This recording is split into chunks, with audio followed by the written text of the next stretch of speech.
નર્મદા પરિક્રમામાં બોટની ક્ષમતાથી વધુ મુસાફરો, video viral. યાત્રાળુઓ પાસેથી રૂપિયા 250-500ની વસૂલાત છતાં સુરક્ષાની કોઈ ગેરંટી નથી। વમલેશ્વરની મીઠી તલાઈ વચ્ચે સંગમ નજીક જીવનું જોખમ। ભરૂચના હાસોટ તાલુકાના વમલેશ્વરથી મીઠી તલાઈ જવા માટે નર્મદા પરિક્રમા વાસીઓને બોટમાં ક્ષમતા કરતાં વધુ સંખ્યામાં લઈ જવાતા હોવાનો એક વિડીયો વાયરલ થયો છે।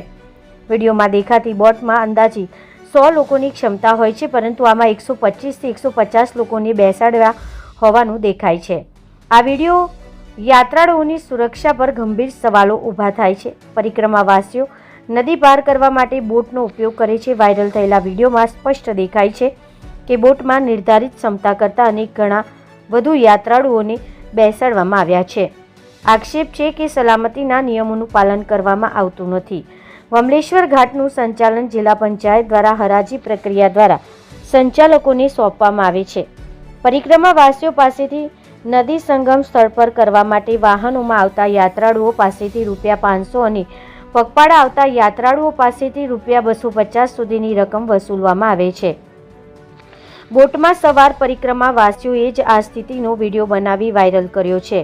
ઉલ્લેખનીય છે કે જ્યાંથી બોટ દ્વારા યાત્રાળુઓને પાર ઉતારવામાં આવે છે તે વિસ્તાર નદી અને સમુદ્રના સંગમ નજીકનો છે, જે સંભવિત જોખમ ઊભું કરે છે।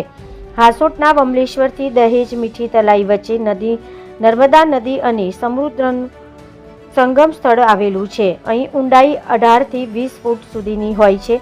જ્યારે બોટને દુર્ઘટના નડે તો મોટી જાનહાનિ થવાની પણ સંભાવના છે।